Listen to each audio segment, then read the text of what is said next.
She's a Mona Lisa. Everyone's lining up to see her. She's a Mona Lisa. Everyone's lining up to see her.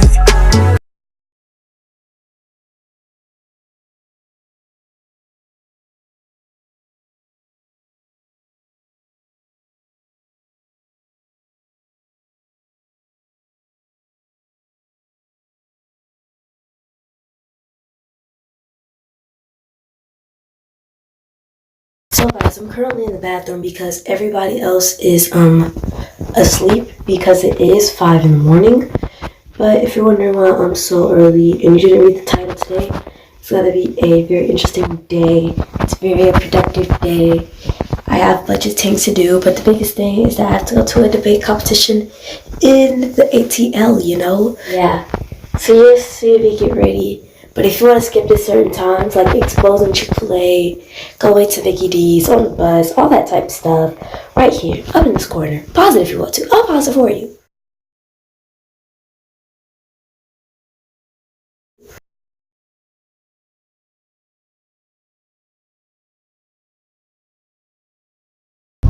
So guys, we are finally at McDonald's and we just arrived.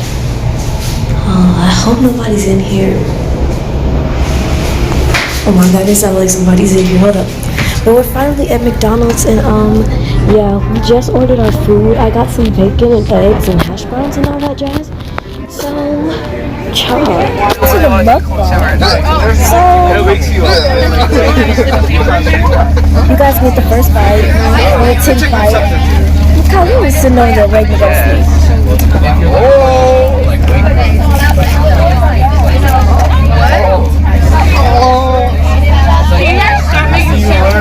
Do you want to say hi?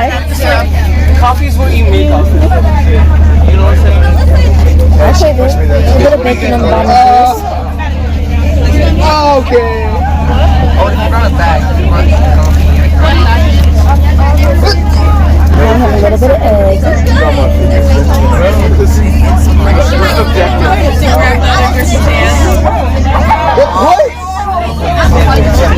So next up we have this pancake.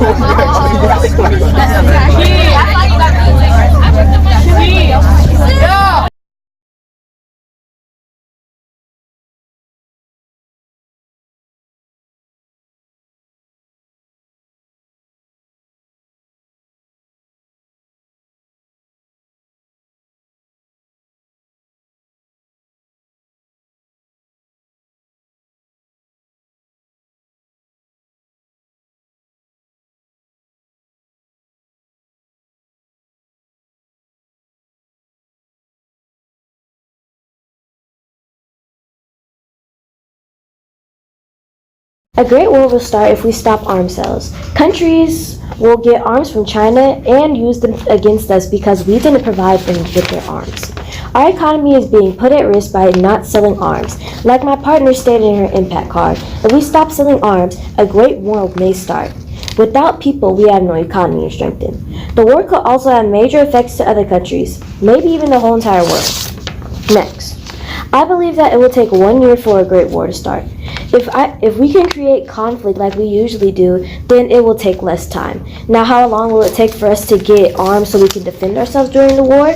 This may take a very long time, like 2 to 3 years, because if we don't have any money or arms to supply ourselves with, then we have nothing.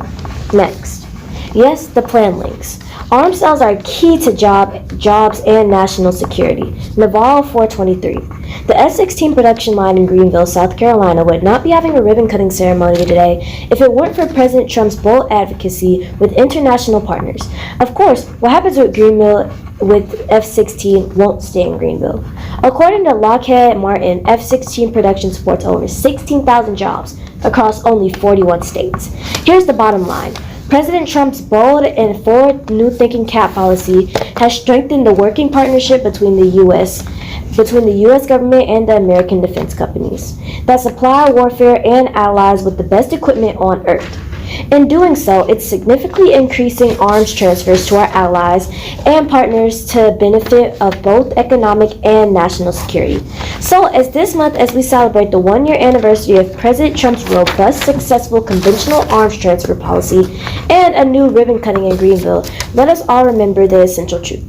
When we promote and strengthen our manufacturing and defense industrial base, we empower our allies, grow our workforce, and keep America safe. Thanks to President Trump's new strategic thinking, our country has never been more safe. Next, the affirmative plan will fail and does not help us. Thousands of jobs were lost and little arms sales were only stopped. This could have major effects on our economy and it could become corrupt. The negative stated that not many jobs were lost in the job sector, but we actually lost 16,000 jobs in the job sector. Next, if we continue arms sales, we can strengthen our economy, which is something we need severely. If the gun sales stop, we will be in poverty, and that will make it harder to provide for our country. The smallest parts of the country will be affected too. There are gun sales everywhere, and if one shuts down, then there will be big trouble. One apple can spoil the whole entire bunch. Next, if we don't have a strong economy, then we have poverty. Poverty will soon lead to no people. And how will we have an economy without people? Also, to pull my partner's card, it stated that if we stop arms sales, a great war will start. And if we have a great war, we will also have no people, which equals no economy. So either way, it all equals out to no economy. That's why we need to keep our economy the same way that it is right now, because nothing bad is happening. Why change something when there are no bad effects? We could also die from that too. No people, no economy. I now stand ready for cross-examination. Why would he care if people get arms from China? And like they wouldn't attack us because we like sold them to them. So before they're basically like allied with us. Well, China's arms are very low quality, so that would be bad for the world and the economy, because if people are using low standard arms, then that could have major firebacks, like there could have major accidents that could happen. Low quality doesn't mean it's gonna be more hurt. Low quality, I would think that it meant that like it wouldn't hurt as much people. So, right? No, low quality is not as good as the high quality ones, because if low quality, it's like, say if you buy a phone and it is already used, it's not going to be as good as the brand new phone. It's not going to be as great, so there can be major setbacks. That's the same exact thing with the arm sales. Well, that's your opinion, and we're supposed to be basing off of facts. This How is it an actually opinion? facts. Can you prove it? It is stated in me and my opponent's cards. Actually, we said in both of our constructives, actually.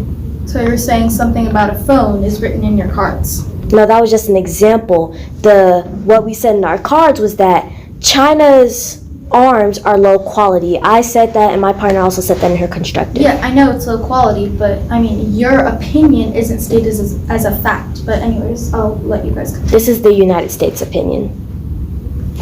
We're just agreeing with it. That's still your opinion, but How is it our opinion if it's stated in the card? it's not. Okay, can you read your card then and tell me what it says? It's in both of my partner's cards. But Judge, you should vote negative because our case outweighs the affirmative. The manufacturing DA argues that the planned reduction of arms sales has negative consequences for both the economy and national security. In particular, the disadvantage argues that manufacturing industry is growing but fragile, and the plan will tip in the sector over the brink towards collapse. A weakened defense industry will harm America's ability to prepare for future conflicts, risking armed conflict and rising peer competitors such as China, Russia, or other Middle Eastern countries.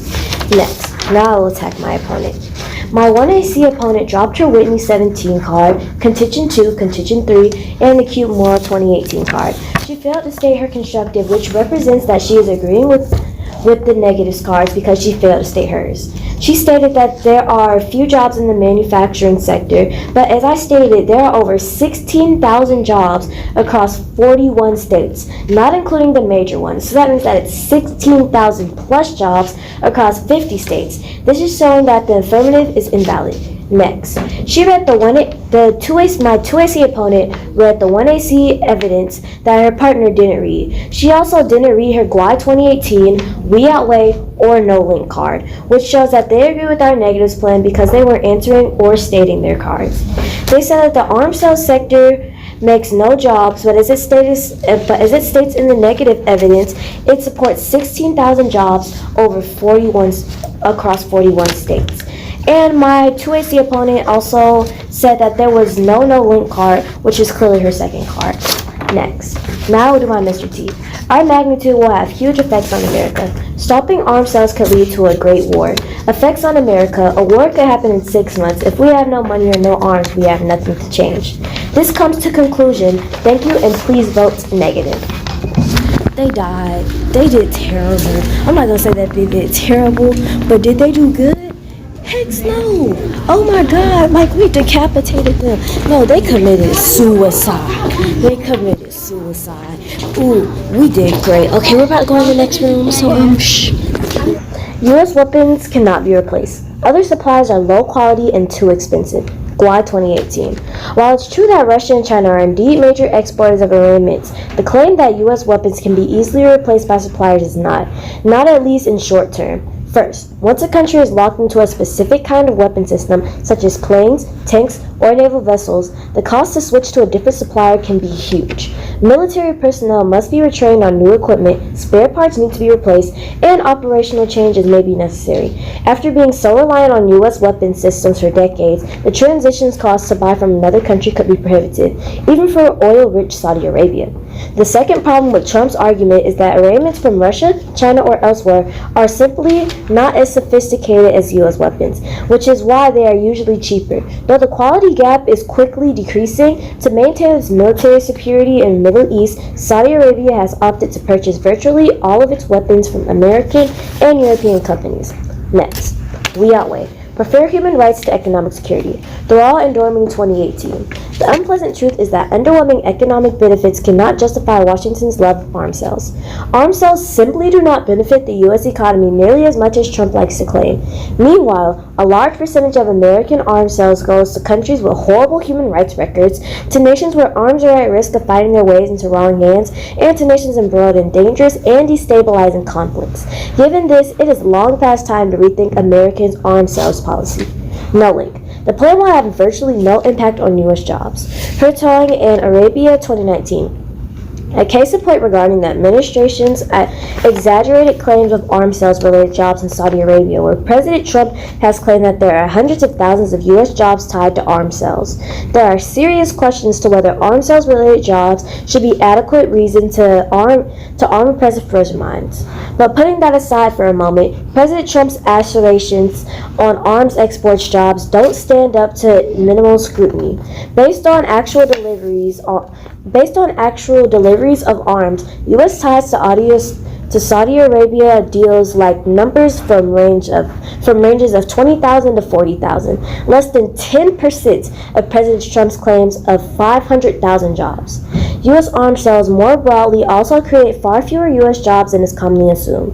Deliveries under the Pentagon's foreign military sales totaled $27.4 billion, which is by standard estimating procedures account of 190,000 jobs in the United States. In an economy that employs over 0.2% of the total U.S. employment, but this is figure likely an overstatement because many of the jobs associated with U.S. arms sales are based overseas due to core production and offset agreements. Next, as it states in my We Outweigh card, the unpleasant truth is that underwhelming economic benefits cannot justify Washington's love of arms sales. Arms sales simply do not benefit the economy nearly as much as Trump likes to claim. This shows that the negative was over-exaggerating about the arms sales jobs that were being commonly consumed. Next, our lives are at risk. If we keep selling guns to high-risk countries, we can have major firebacks. If they get mad at us, then they could also abuse human rights. How long do I think it will take for human rights to be abused? Well, it's happening right now. This is exactly why we shouldn't be selling arms to high-risk clients. If we continue to abuse arms, then we could start a great war. I now stand ready for cross-examination. Judge, you should vote affirmative because our case outweighs the negative. The plan calls for the United States federal government to stop selling arms to countries involved in active conflicts deemed high risk.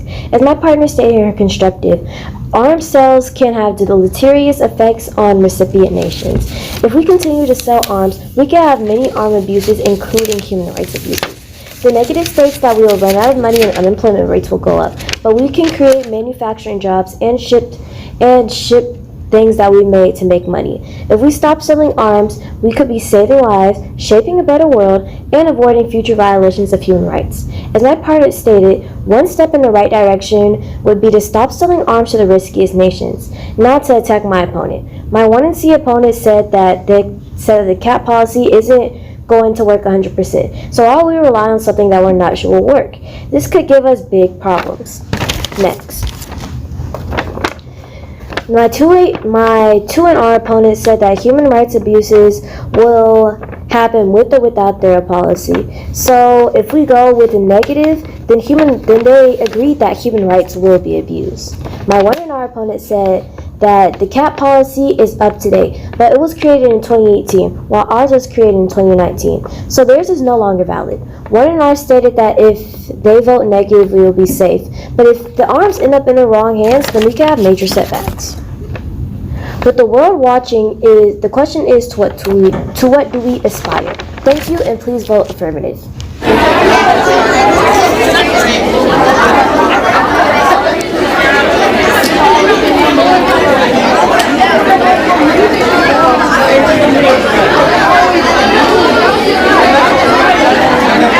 So I'm going to do a couple of recaps on the last round. So the first one, we cremated them. They died, and we burned their ashes and put them in the ocean.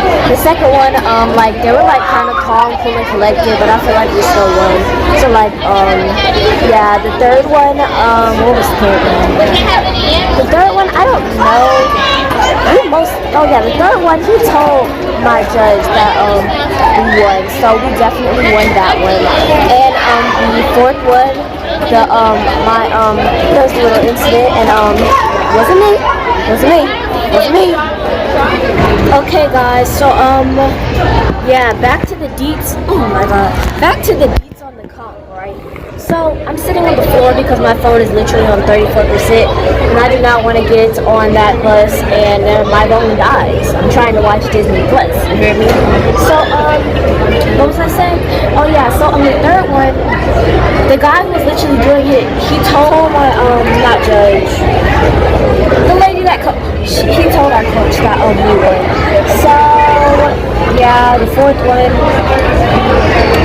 The second one, we won. First one, we won. Kayden just texted me. But currently, I'm filling out paperwork. Yeah, people are looking at me like I'm crazy. Subscribe! People are looking at me like I'm crazy because I'm talking to a phone, but I'm getting them coins, sis, aren't I? And I appreciate my loud voice right now.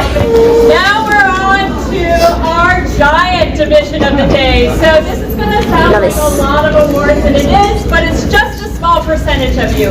We are going to do the Novice Speaker Awards. So we are doing the top 50 Novice Speaker Awards. We're going to be here for an eternity. 48 clips. Academy, Michaela Josephine. 35th place, Adrian. Now we're on to our great big Red Novice Division. 25 teams are all 3-1 or better, meaning they won at least 3 of their debate rounds today. They win 16th place from. We have Adrian Moore and Michaela Josephine. So it's like a month after I filmed this. Yeah, I'm pretty late. But I won 35th place, and me and Michaela won 16th place. So I feel like we did it pretty good. I didn't vlog anymore because I was knocked out from that 2.5-hour ride back home. I ate some Chick-fil-A, ain't say nothing to them because them nugs was on point. So yeah, that is in today's vlog. So I hope you guys enjoyed this video. If you did, make sure that you smash that like button. Don't forget to comment down below what videos you'd like to see next, and I will see you guys on Friday with my Valentine's Day playlist video. Please watch the whole entire thing because I spent 3 hours filming it and it's definitely going to get copyrighted and probably taken off of YouTube, but it's just for you guys. So I'll see you guys next time. Peace. Bye.